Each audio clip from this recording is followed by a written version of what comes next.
Bonsoir chers téléspectateurs et bienvenue sur les 5 majeurs sur Madère TV. Aujourd'hui, c'est vraiment un grand plaisir d'avoir dans nos locaux 2 légendes du basket africain, 2 grandes championnes.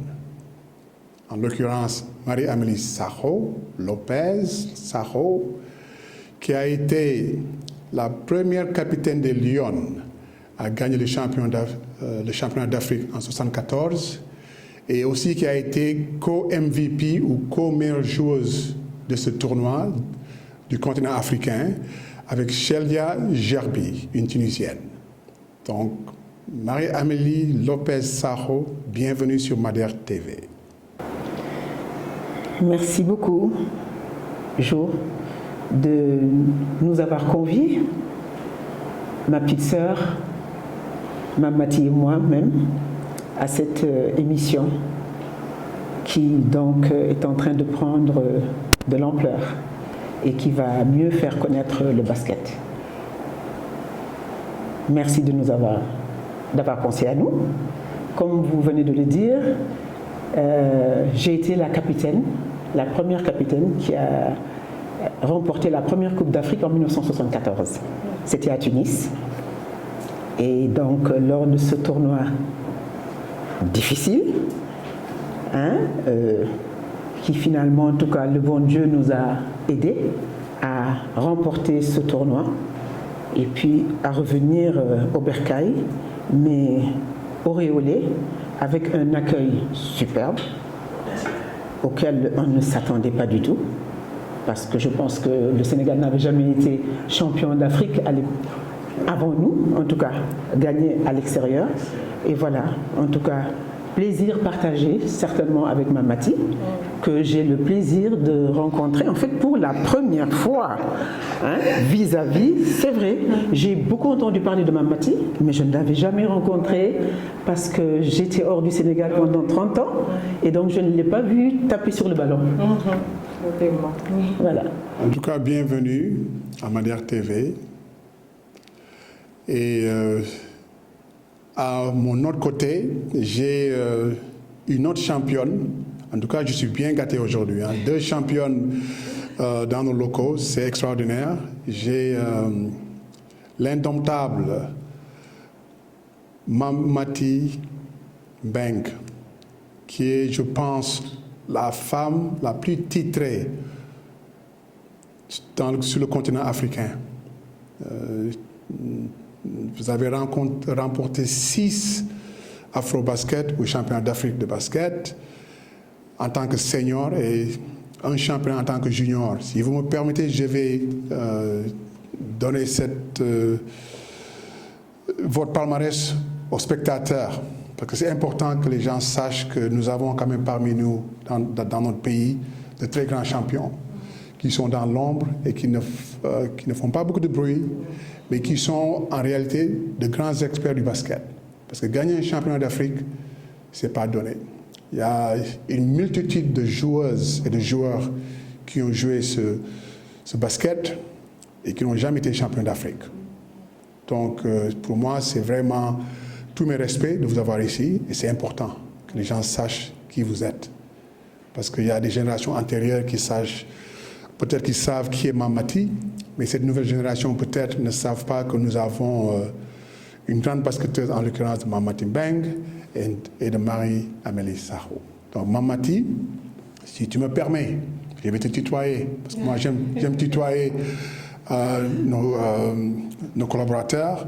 Donc Mamati a été championne d'Afrique en 1985 junior, je crois que c'était au Ghana. Oui. Ensuite, son palmarès a débuté, a éclaté avec l'équipe senior. Elle a été championne d'Afrique en 84 au Sénégal, en 90 à Tunis, en 93 à Dakar, en 97 à Nairobi, en 99 à Johannesburg et en 2000 en Tunisie. Oui. Elle a été vice-championne d'Afrique à Johannesburg en 1994. Et ensuite, elle est médaille d'or de 2 Jeux africains, en 1995 au Zimbabwe et en 1999 en Afrique du Sud, à Johannesburg. Ensuite, elle est médaillée d'or des Jeux de la francophonie. Et je veux vous rappeler que c'est la première fois et la dernière fois que le Sénégal a battu la France en finale aux Jeux de la francophonie à Madagascar. Et ça, c'était en 1997. Ensuite, tu as participé à plusieurs championnats du monde. En 85, c'était aux USA avec les juniors. Ensuite, avec les seniors, tu as participé en 90 en Malaisie. Et en 98, tu étais en Allemagne avec l'équipe senior. Ensuite, en 2000, tu as participé aux Jeux olympiques de Sydney en Australie. Donc, en tout cas, c'est un palmarès qui est second à personne. Oui. Fille comme garçon, ou femme comme homme. Donc, en tout cas, Mamati, merci et bienvenue sur Madère TV. Merci beaucoup, Jo.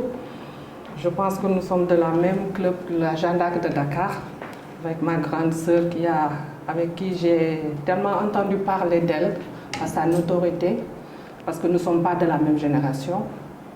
Et je suis très heureuse et très flattée de participer à cette émission Madère TV Let's Next Top. Merci, merci vraiment Mamati. Et écoute, on va se lancer dans ce qui nous réunit ici aujourd'hui. On va parler basket.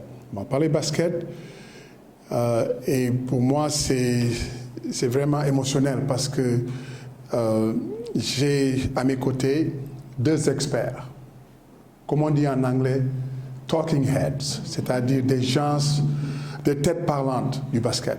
Il n'y a pas plus grands experts que vous deux. Oui. La première, capitaine des Lions, victorieuse à Tunis. Et avant ça, tu as été champion, tu as gagné les Jeux africains de Lagos en 1973. Donc, et toi, Mamati, ton palmarès, comme je dis, n'est second à personne. Donc, on va parler basket. Je sais que vous regardez le basket. Je ne vous vois pas très souvent au stade Marius Ndiaye. Ça, je veux le changer parce que je voudrais que vous reveniez dans ce cercle, dans ce temple de basket africain. Je pose une question générale et vous avez la possibilité de répondre. Nous avons tous vécu et regardé l'Afro-Basket de 2021 à Kigali. Et c'était une prestation qui peut-être n'était pas ce qu'on avait envisagé au départ. J'ai eu le directeur technique national la semaine dernière qui a dit que c'était vraiment en deçà de ses objectifs. Il a donné ses raisons.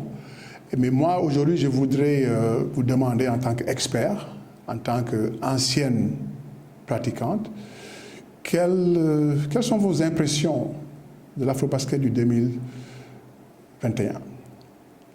Madame Sakho? Oui. Grande fut ma déception parce que j'ai quand même suivi les matchs de mes enfants, je dirais. Hein, parce que ce sont vraiment mes enfants.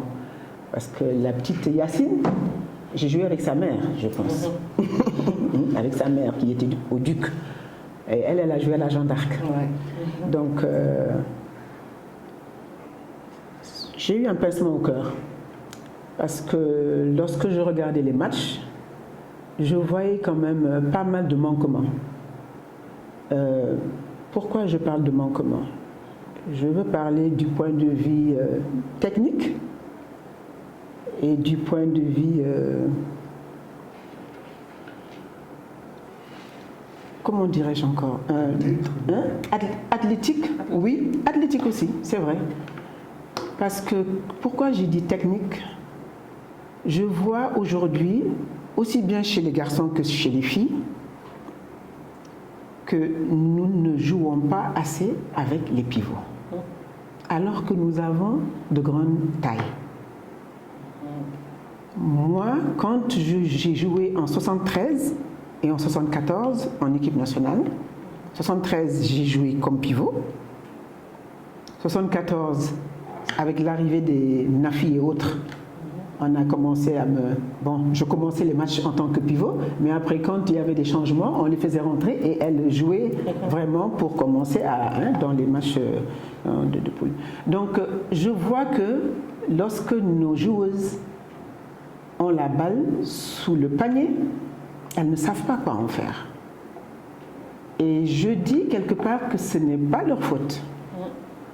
Parce que quand on voit Curry jouer, marquer les 3 points, ce n'est pas parce qu'il se couche jusqu'à 13h et après il va jouer au ballon.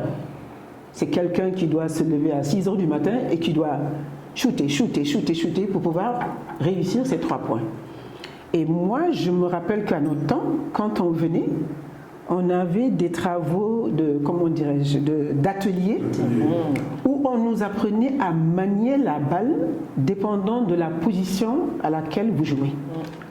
Moi, comme je dis, je n'étais pas grande, j'étais pas grande en 76, mais en 73, j'étais grande. Parce que j'étais pivot avec Awadja. Voilà, donc on jouait pivot. Mais quand on avait la balle dans la raquette, la balle ne sortait pas. On devait marquer ou bien avoir des lancers francs. Parce qu'on nous avait appris à manier la balle dans la raquette. Nos ailières, quand elles débordaient, c'était pour venir renverser la balle sur les pivots, pour qu'elles puissent, dans la raquette, en faire quelque chose. Aujourd'hui, malheureusement, je vois nos pivots sortir de la raquette pour pouvoir shooter. Et c'est parce qu'il n'y a pas assez de répétition dans la technicité. Pour moi, c'est très important. Et donc, pour moi, c'est une partie, la réponse à nos échecs en ce moment. Parce que même chez les garçons, je vois notre pivot de la NBA, tous ces shoots sont de l'extérieur. Ils ne shootent pas à l'intérieur. Donc, ça veut dire qu'il y a un problème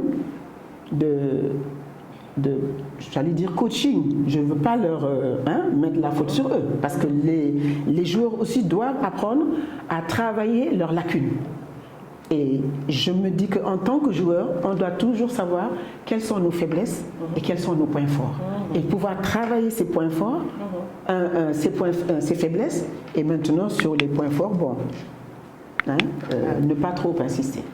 Donc, c'est ce que j'ai vu. C'est une bonne analyse, je trouve que c'est une bonne analyse. Oui, c'est une bonne analyse. Moi, je dirais, avant de passer la parole à Mamati, que ce que tu viens de dire, pour moi, c'est une politique au niveau du coaching, au niveau de la direction technique peut-être. Parce que si on dit, par exemple, parce que c'est eux qui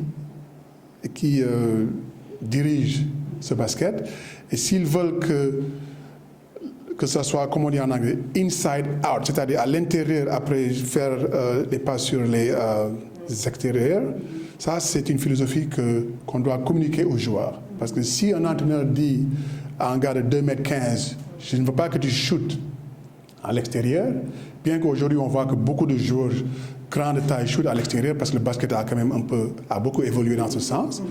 Mais il y a des tournois comme le championnat d'Afrique où je crois que quand on est grand, on doit essayer de dominer à l'intérieur. Donc sur ça, on va parler à une dame qui a dominé l'intérieur du basket africain féminin. Que penses-tu de la prestation de nos Lions à Kigali en 2021, Mamati? Le problème, c'est que nous, d'abord, la préparation, il faut assez de temps pour se préparer. On ne peut pas attendre 4 mois ou 5 mois pour dire qu'on se prépare pour participer à un Jeux africains, pour le championnat à la CAN. Et je pense que nous, avec Feu Bonaventure Carvalho, d'abord, il y avait sport-études. Sport-études, on s'entraînait tous les jours avec l'équipe nationale. Et les mercredis, vendredis et les week-ends, c'était avec nos clubs.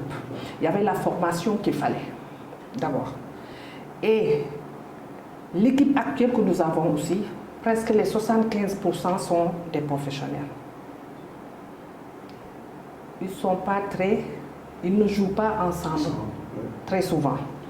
Et les matchs aussi, il n'y en a pas assez, les matchs amicaux, il n'y en a pas assez.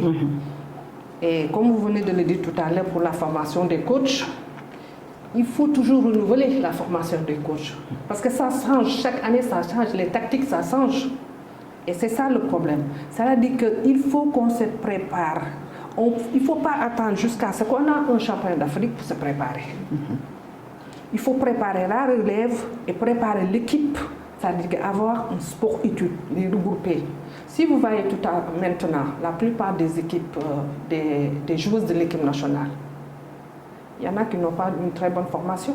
Il y en a qui n'ont pas fait l'école ou qui ont arrêté l'école pour le basket. Et c'est pour cela que la formation ne peut pas continuer. Mais je pense qu'il faut qu'on regarde notre niveau de basket. Et ça commence par le championnat universitaire. Parce que le championnat, moi, je ne vais pas regarder les matchs. Parce qu'à chaque fois que tu viens regarder le match, tu ne vois pas de basket. Et moi, puisque moi je suis une personne très modeste et très... Je ne veux pas m'initier dans l'affaire des autres. Je préfère ne pas venir pour ne pas critiquer. Et je pense qu'il faut revoir ça, il faut revoir la formation, il faut revoir les joueuses. Et une joueuse, nous, de nos temps, la popularité ne nous emportait pas.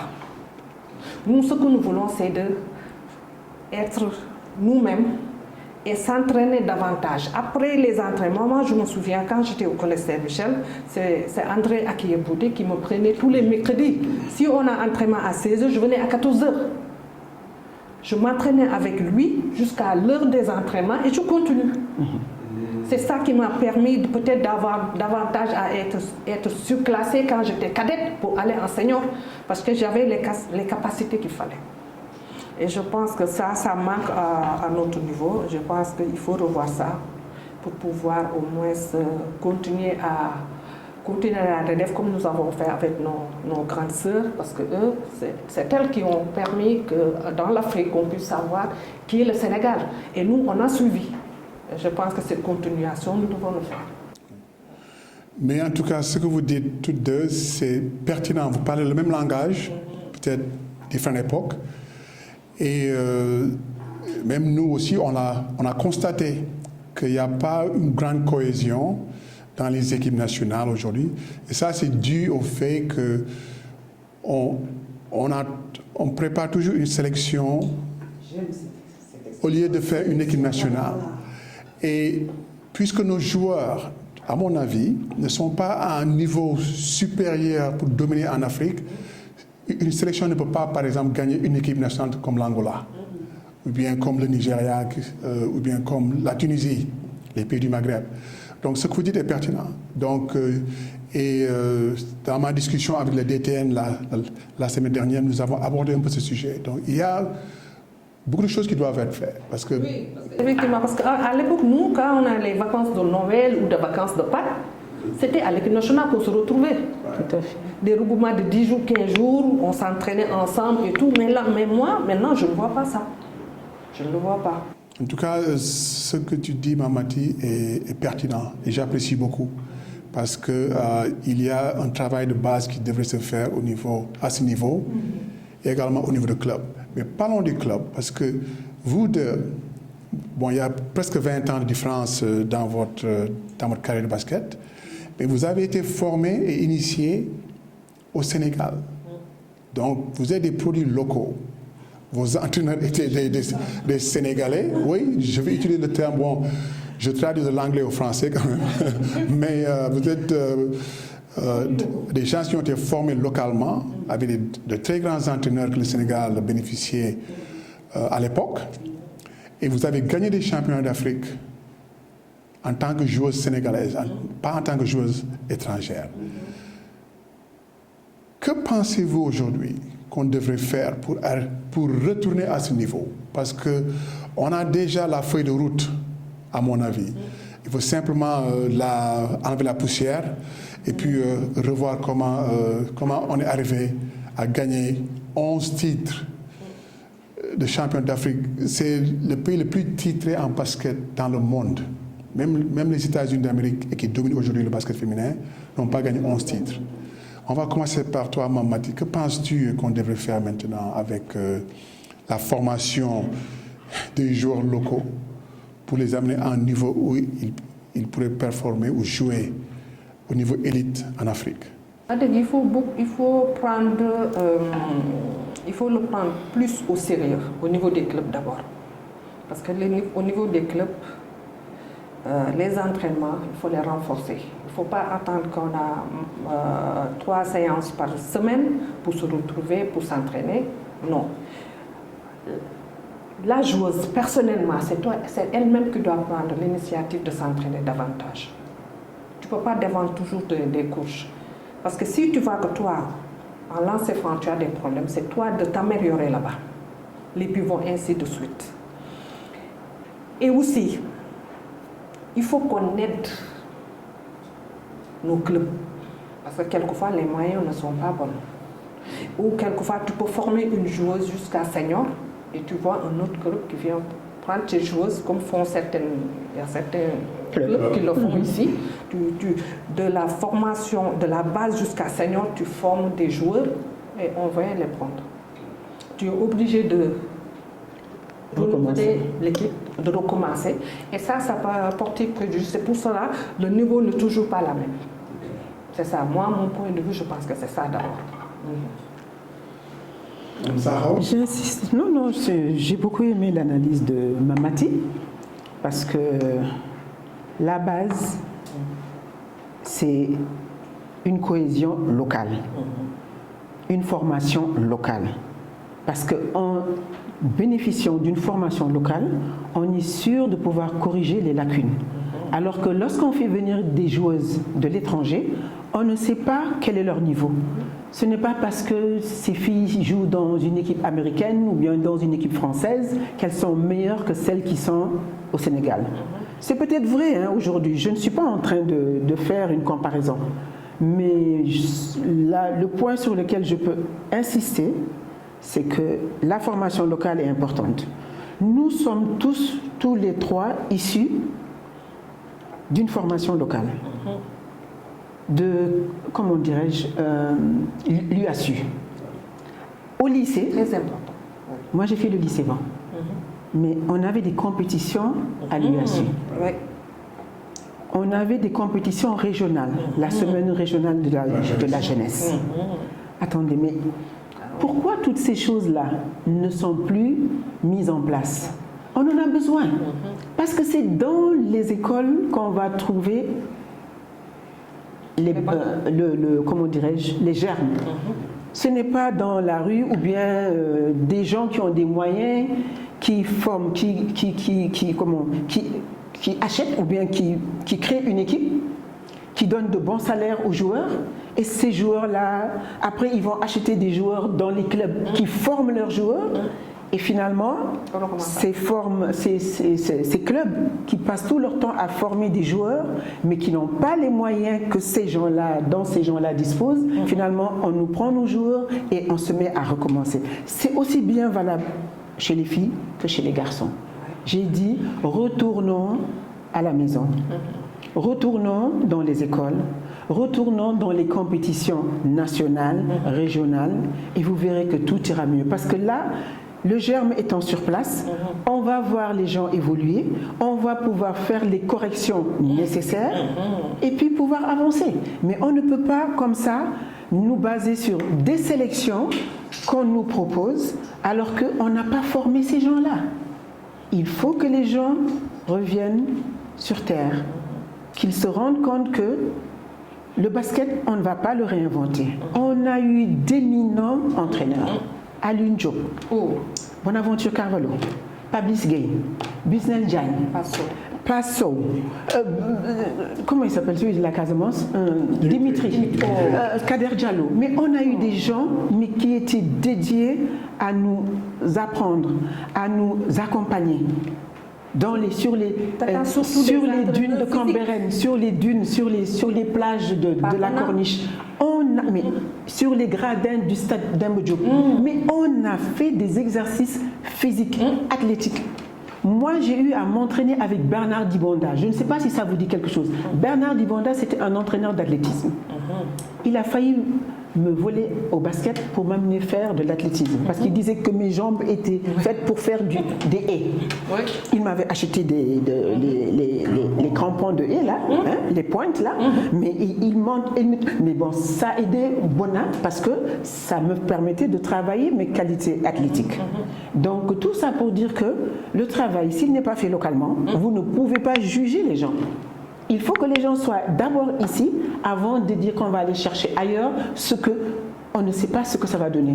Les gens vont venir, ils vont s'entraîner, ils vont se regrouper 15 jours, ils vont se regrouper 1 mois, ils vont se regrouper 3 semaines, and so what?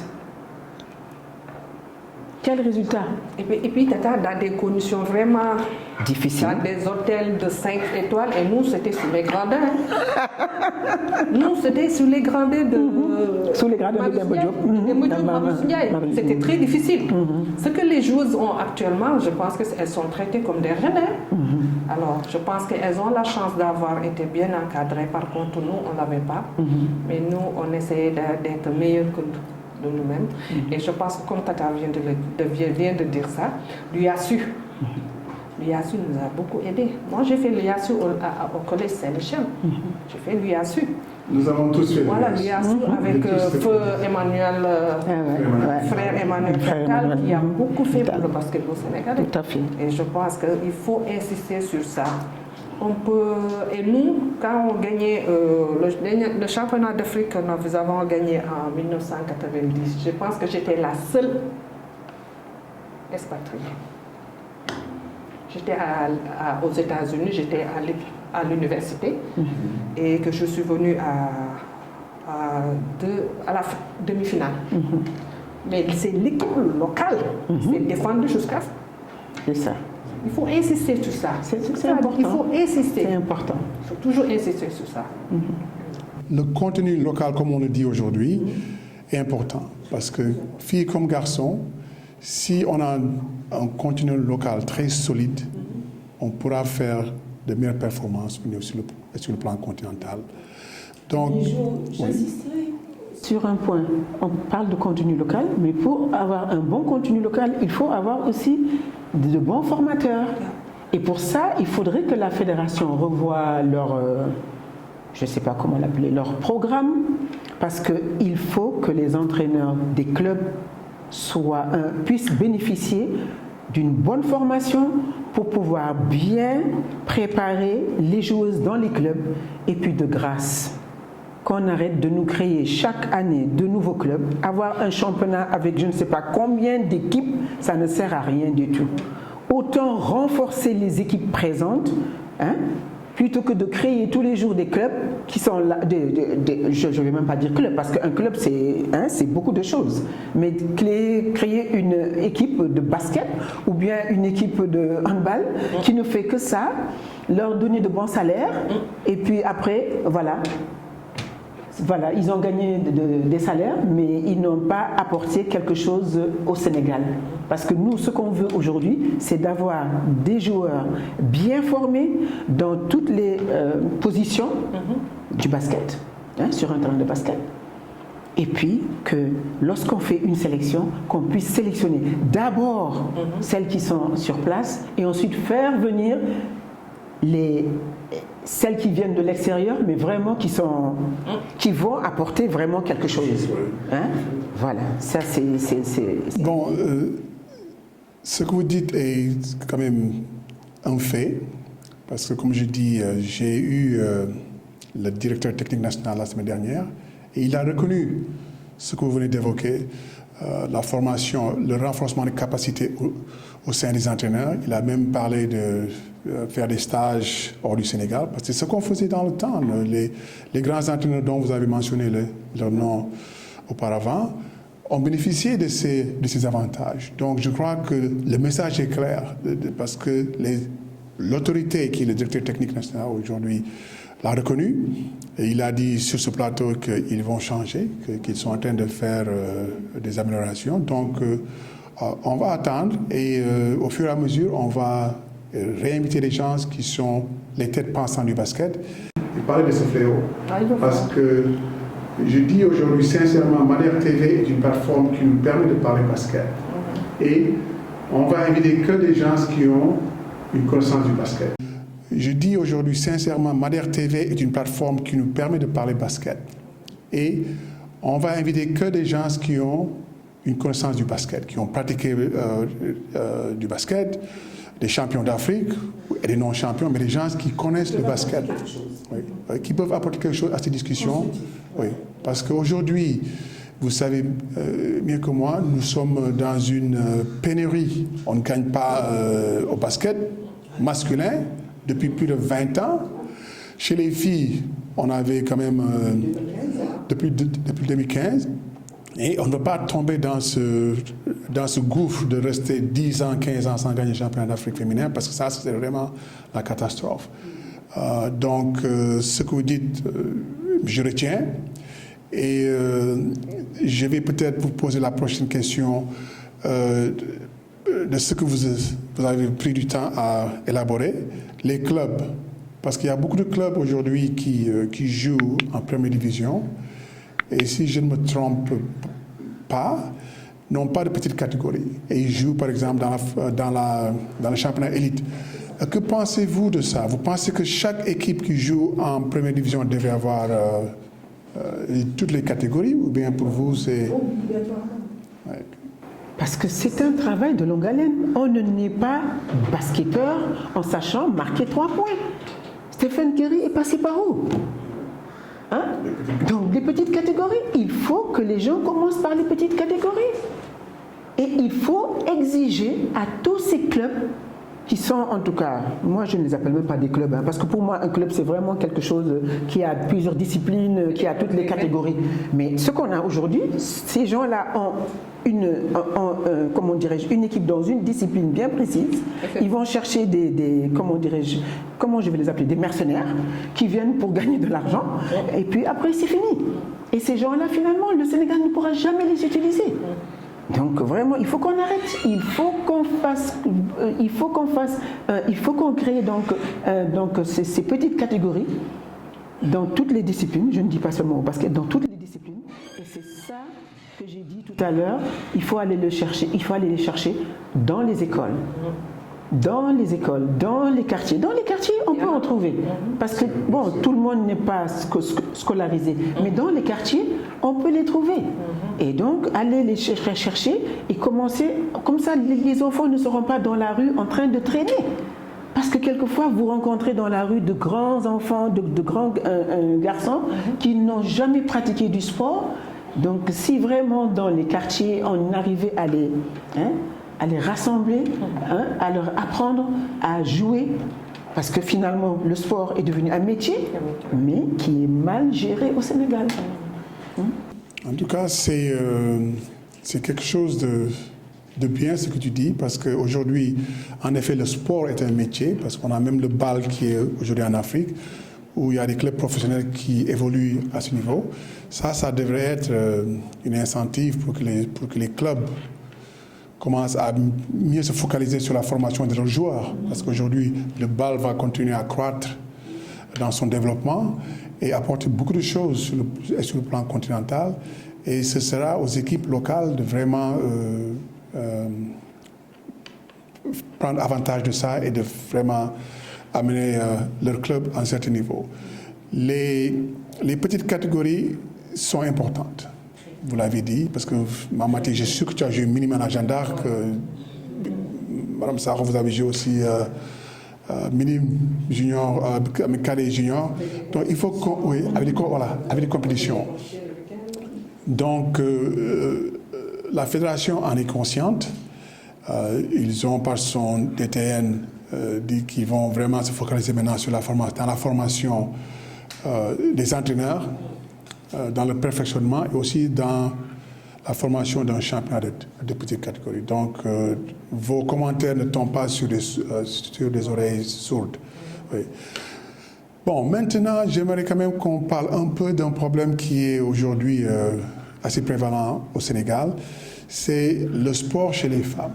Parce qu'aujourd'hui, au niveau, par exemple, de l'académie que je dirige, de Seed Academy à Thiès, on a eu des joueuses qui étaient quand même assez bonnes joueuses, mais à un moment donné, elles ont arrêté de jouer parce que leurs parents ne voulaient plus qu'elles jouent au basket.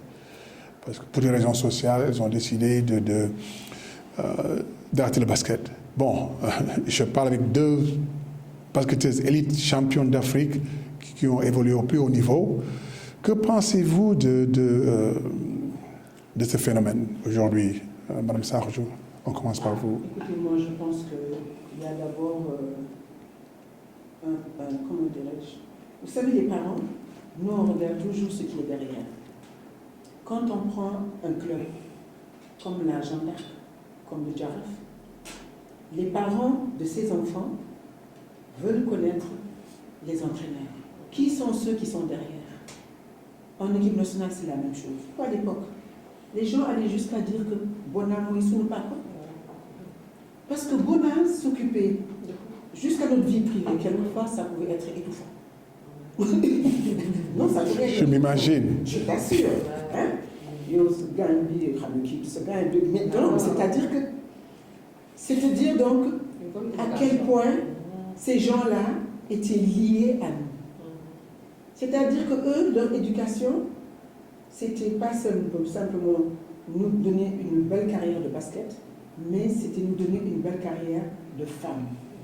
Je me souviens que Bonaventure Carvalho, dans l'émulation et autres, il nous disait « Ça me voit, que du balrek qui or la, soo ko jàppee da ngay xam noo koy téye. » Non, mais c'est-à-dire que ce monsieur, quelquefois, il nous énervait. Mais avec le temps, on s'est rendu compte qu'il avait raison. Monsieur Sow, je me souviens en agenda, et spaghetti, vermicelle, parce qu'on ne faisait pas les choses comme on devait le faire. Spaghetti, vermicelle dans une marmite, hein, dans de l'eau bouillante, vous voyez ce que ça fait. Donc pour lui, c'était des personnes qu'il fallait travailler encore, macérer, leur apprendre des choses. Hein. Donc tout ça pour dire que les parents que nous sommes aujourd'hui, moi quand je vais amener mon enfant ou bien mon petit enfant dans une équipe, dans un club, je vais veiller à ce que ça soit des dirigeants qui ont j'allais dire une belle personnalité, non, en tout cas qui m'inspire confiance. Je ne suis pas en train de jeter la pierre sur qui que ce soit, hein, mais c'est important. Parce que nous tous, nous regardons autour de nous. Mais moi, je dis, tout à l'heure, elle a dit, pourquoi elle ne venait pas au basket? Mais c'est la même chose pour moi. Quand je viens, ce que je vois, non, c'est pas possible. Les gens s'insultent, les gens se... Moi, je vais vous raconter une anecdote. Hein. Nous, de notre temps, quand j'ai joué avec Bona, en tout cas, moi, j'ai joué en équipe nationale jusqu'en 77. Je ne me souviens pas une seule fois qu'on nous ait apporté un chiffon ou bien une bouteille avec de l'eau ou bien du sable dedans pour nous encourager. Ça n'existait pas. Il n'y avait même pas ça. Je ne veux même pas prononcer ce nom-là parce que ça n'existait pas chez nous. Mais maintenant, les gens... moi, quand je suis allée au championnat d'Afrique, le dernier championnat des filles, ce que j'ai entendu, je n'ai pas vu de mes propres yeux, mais ça ne m'a pas... Non, je n'en étais pas fière du tout. Hein? Donc, tout ça pour dire que les parents ont leur raison. Gisuñu lu leen doy. yow soo ñëwee fenn su fekkente li nga fa gis doy na waar. man di duma bàyyi sama doom mu dem je préfère jël sama doom ne ko day dem théâtre day dem foo xam ne danaa ko mën a contrôler parce que àdduna bi ñu nekk léegi nii dafa jafe. donc ku nekk nag yaa xam naka nga yaree sa doom. waaye man daal parents yooyu comprendre naa leen. c'est dommage. Parce que souvent, nous jouer, nous nous qualité. Mais parents, ils ont leur raison parce que on critique même l'éducation, les parents ils disent c'est propre d'homme.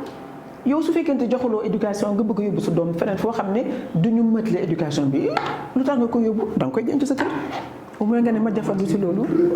Ensuite de tout ça, elle a parfaitement raison.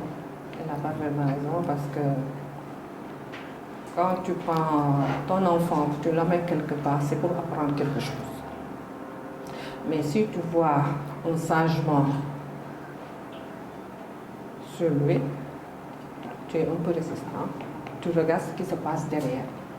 Et quand tu viens et que tu vois la personne à qui tu n'as pas confiance, tu préfères retenir ton enfant chez toi. Mais il y a une chose. Il faut savoir kan mooy entraîneur ak ku dul entraîneur. Am na ñoo xam ne ce sont des entraîneurs premier degré sax amuñu ko. Éducation c'est des enseignants parce que kii tonton pas bona même man sama étude daf ma si sonn. J'avais décidé d'arrêter de ne plus aller à l'école. Mais ce jour-là, il m'a tellement fatiguée que j'étais obligée de retourner à l'école. Moi, c'était mon père. Les salades tomates là, je ne mangeais pas ça. Il se mettait devant, tu manges par force. Il m'a appris comment manger à table. Parce que comme je l'avais dit tantôt, on était souvent, tout le temps avec l'équipe nationale. Presque toute l'année, on était avec Tonton Bona. Alors, il nous a éduqués comme il fait. Il faut être une grande dame. Comment être une grande dame, comment se comporter, comment il faut être sur un terrain. Tout ça, il nous a appris ça. Et il était en contact permanent avec les parents. Tout à fait, avec tout le monde. Ça, il le faut. Ouais. Mais, entre guillemets, il y a des coachs même qui font la cour à la joueuse. Il y en a, ça existe. Tata ne veut pas en parler, mais il y en a, ça, il y en a. Alors, il faut faire attention. Oui. Il faut que le cadre accord. Les formateurs, voilà, les formateurs. Ça fait partie de la formation. Voilà. Il le faut. Ça, je crois que c'est un problème que nous avons évoqué la semaine dernière, que les entraîneurs vont être formés davantage parce qu'il y a des choses que vous avez évoquées qui ne vont pas avec être un coach. Ça, je suis en phase avec vous. Je ne suis pas de cette moule où je laisserai ce genre de comportement passer. Mais en tout cas, ce que vous dites est pertinent. Parce qu'aujourd'hui, pour que le Sénégal aille de l'avant en matière de basket, on devrait vraiment se focaliser sur les produits locaux. Et si on a besoin de renforcement des forces étrangères, comme je les appelle, on fait appel à des gens qui ont quand même joué au basket, qui ont des jambes de basket. Parce que tu ne peux pas ne pas participer à un championnat étranger parce que tu vis en Amérique ou en France, on te prend dans l'équipe nationale. Je ne dis pas que ça se passe, mais ça ne devrait pas se passer. Donc, comme je dis, à travers cette plateforme, on va essayer de corriger, on va responsabiliser les responsables de notre basket, on va parler. Parce que comme j'ai dit auparavant, nous sommes des têtes pensantes et parlantes du basket. Parce que nous avons l'autorité, de par notre vécu, de parler de basket. Un champion d'Afrique ou une championne d'Afrique, multiple champion d'Afrique, si je parle affaire au basket, nous devons être déglu. Ouais, parce qu'il n'y a pas beaucoup de personnes, de femmes en Afrique qui ont ton palmarès, qui ont vos palmarès. Donc quand vous décidez de parler, les gens intelligents devraient écouter. Ça, c'est mon commentaire dans ce point. Et bon, l'émission commence à tirer vers sa fin et j'aimerais quand même qu'on aborde un sujet qui m'est quand même assez important parce qu'aujourd'hui, vous êtes deux femmes légendaires du sport africain, plus particulièrement le basket. Donc, vous avez une feuille de route pour le succès. Quelle est votre feuille de route que vous pourrez, par exemple, donner à une jeune basketteuse aujourd'hui? Et je parle de toute la feuille de route, de sport-études, jouer en club, jouer en équipe nationale et vie professionnelle. Parce que vous êtes deux professionnels aujourd'hui, vous n'êtes plus basketteur, ça se voit. Moi non plus, je suis basketteur. Mais vous avez quand même une expérience que vous pourrez apporter à ces jeunes. Donc, quelle est votre feuille de route pour un succès? Je commence par toi, Mme Sakho. Écoute, Jo, moi, je suis vraiment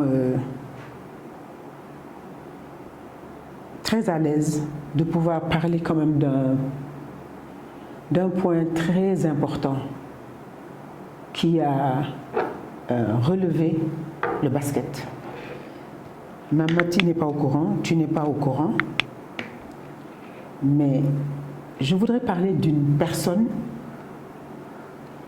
qui, en 1975, lorsque nous sommes revenus du championnat d'Afrique, et juste avant d'aller au championnat du monde, en 1975, à Cali, Bogota et Colombie, donc en Colombie, j'ai eu à rencontrer un monsieur qui s'appelle Moussa Ngom.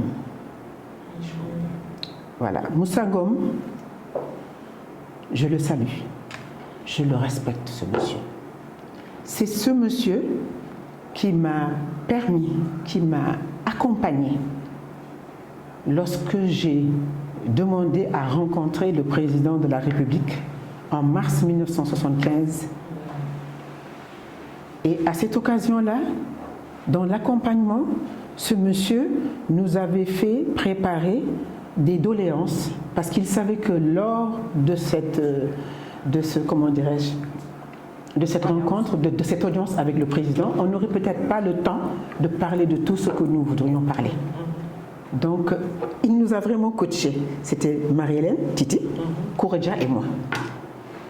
Le monsieur nous a accompagnés et c'est avec ce monsieur, dans cet accompagnement, qu'on a eu l'audace de demander donc au président de la République d'accorder une bourse. Parce que c'est de là que ça vient. Les gens ne savent pas. Les bourses que vous entendez parler en équipe nationale de basket, c'est moi qui ai fait la première demande en 1975. J'ai demandé au président qu'il fallait que toutes les filles qui jouent au basket aient une bourse. J'ai demandé à ce que Awadja, qui vendait à l'époque au marché, elle vendait du poisson, ne soit plus dans un marché, mais qu'on lui trouve quelque chose dans une école pour qu'elle puisse aider, accompagner des enfants. Et Awadja a pu avoir... Elle était avec nous à l'époque. J'ignorais parce que moi je l'ai fait et je suis partie. Elle était avec Donc nous, je ne sais pas ce qui s'est passé après. Donc c'est moi qui ai demandé ça. Donc c'est moi qui ai demandé au président, parce que c'est avec le président que j'ai eu une bourse pour aller en France faire mes études. Lorsque je suis revenue, après, au bout de 3 ans, j'ai commencé à travailler. Je suis devenue un fonctionnaire international de 1980 à 2010. Donc, ça, je devais le sortir parce que j'ai souvent entendu dire tel président a fait ça, tel président a fait ça, mais personne n'a jamais dit ce que le président Senghor a fait. Pour moi, je ne peux pas laisser passer cette occasion unique qui m'est donnée aujourd'hui de pouvoir dire ça. Et ça, c'est grâce à ce monsieur Moussa Ngom que j'ai perdu de vue. Donc je le salue. S'il avait l'occasion d'écouter cette émission, merci monsieur Ngom. Merci à Joseph Mathiam. Parce que c'était lui le ministre de l'époque et c'est lui qui a négocié donc cette audience avec le président. Une audience que ni Bona, ni les filles de l'équipe nationale, ni les gens de la fédération n'étaient au courant. C'est le jour de l'audience à 20h qu'ils ont su quand ils m'ont vu à la télévision. Et dans les grands titres, quand le journaliste a annoncé le président de la République a reçu aujourd'hui en audience la capitaine des Lions, les filles de l'équipe nationale qui étaient avec moi, on était au réfectoire en train de manger, tout le monde se regardait, mais attends, mais qu'est-ce qui s'est passé? Quand est-ce qu'elle a fait ça? Mais on avait triché, Titi, Koura et moi, et on était allés donc rencontrer le président dans la matinée, parce que c'était en fin de matinée. On est parti, on a rencontré le président, on a posé nos problèmes, les doléances, les problèmes des coachs et tout, parce qu'on avait eu vent de quelques petits problèmes et on a réglé tous ces petits problèmes-là. Et c'est là qu'on a eu le premier magnétoscope de l'équipe nationale de basket du Sénégal. Ça, il faut que je le dise, que les gens le sachent. Le premier magnétoscope de l'équipe nationale de basket du Sénégal, c'est nous qui l'avons négocié avec le président Senghor lorsqu'on allait au championnat du monde. Donc, merci M. Mathiam, merci M. Moussangom, et merci en tout cas à Titi Koura et aux filles de l'équipe nationale qui nous avaient fait confiance parce que bon voilà, on a su jouer en tout cas jusqu'à ce que en tout cas on ait pu arriver à accomplir, à réaliser ce que nos sœurs ont pu continuer parce que c'est une œuvre magnifique qui s'est perpétuée avec donc les Mamati et Anne-Marie et autres. Je suis tellement fière de parler de ces filles-là aujourd'hui et je le dirai tout doucement, elles viennent toutes de la Jeanne d'Arc. Désolée, mais voilà, c'est une vérité. On forme les gens. Alors passez à la Jeanne d'Arc, vous allez voir. Même si on ne gagne pas, c'est un petit clin d'œil. Je ne vais pas me lancer dans cette aventure de la Jeanne d'Arc. Et en tout cas, j'en ai des frissons, Mme Sakho, parce que tu as parlé de Titi. Tu as parlé de Kankou, Koura. Et moi, j'ai grandi avec vous. J'étais un jeune homme de peut-être 10 ans, 11 ans, qui courait après vos ballons au stade Marius Ndiaye. Donc, j'en ai des frissons. Donc, merci en tout cas à M. Moussangom, au ministre Joseph Mathiam, parce qu'on dit qu'une fois ministre, on est ministre à vie. Aussi au président. Senghor. En tout cas, merci pour ce que vous avez apporté au basket sénégalais. Et puis, que Dieu continue de veiller sur eux, là où ils sont. Mamati, toi, maintenant, je te pose la même question. Tu es une femme accomplie sur le plan basket. Ça, c'est indéniable, et même sur le plan professionnel. Quel conseil donnerais-tu aujourd'hui à une jeune fille qui aimerait jouer au basket? Et également, quelle est ta feuille de route pour avoir du succès dans le sport et dans la vie également? D'abord, moi, au début, je n'aimais pas le basket. Une grande comme toi?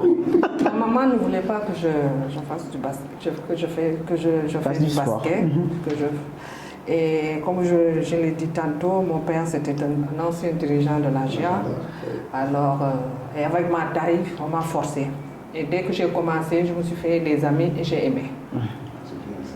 J'ai aimé et j'ai travaillé dur quand même pour en arriver là-bas, pour en arriver là.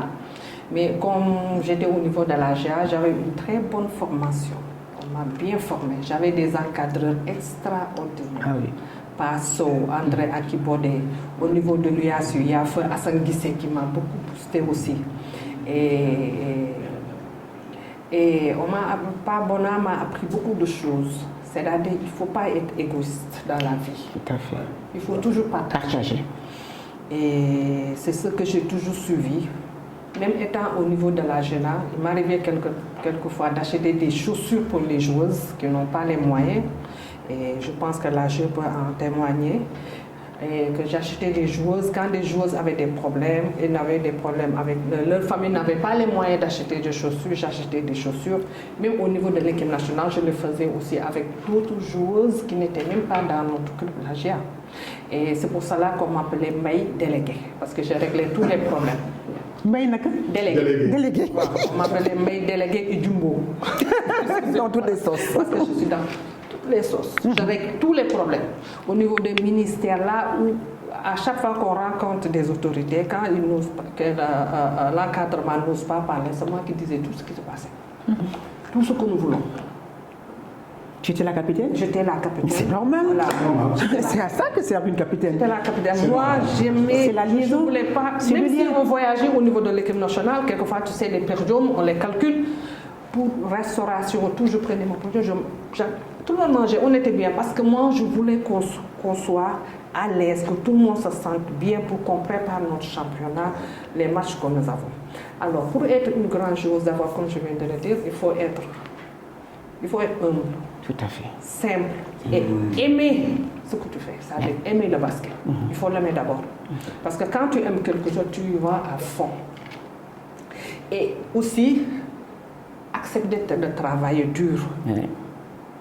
et ne pas toujours écouter les journalistes parce que quelquefois la popularité peut t'amener quelque part où tu penses que tu es au sommet et que tu n'es pas encore là. Il faut toujours écouter les encadreurs, être toujours sauver ton image de marque. Important. Parce que là, il y a la relève qui est derrière, il y a des enfants qui nous suivent, les parents et qui veulent être qui regardent comme Mamati, comme Tata, comme Berika Fall, comme Khady Diop, tantôt. Alors, il faut avoir l'image qu'il faut pour qu'on puisse laisser ces enfants-là faire le basket. Tout à fait.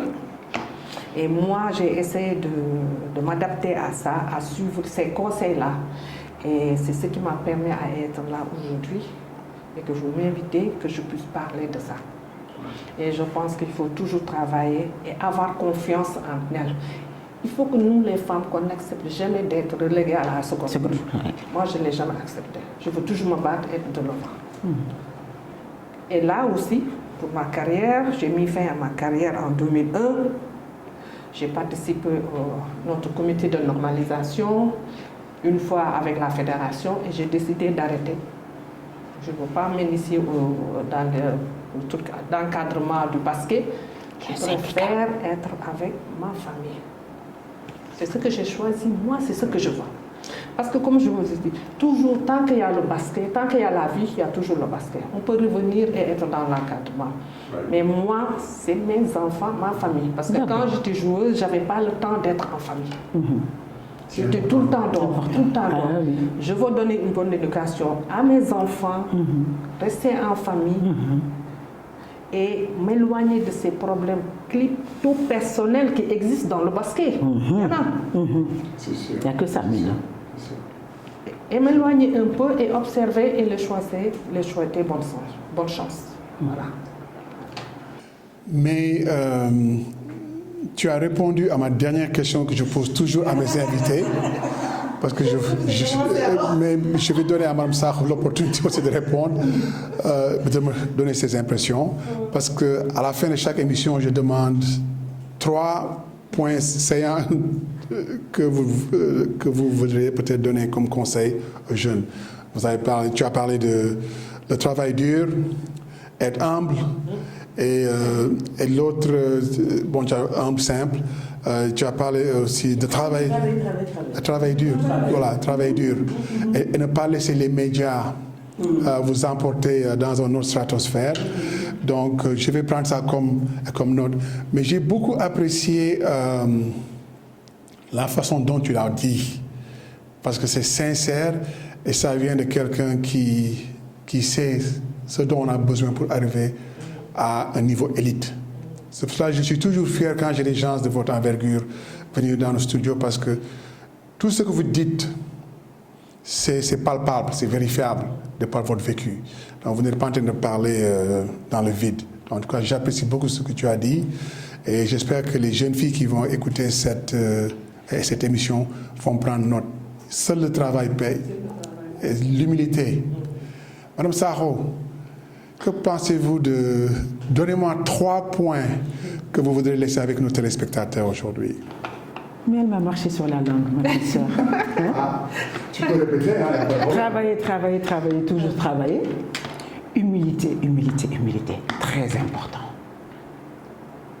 Et le partage. Le partage et savoir partir en beauté. Moi qui vous parle,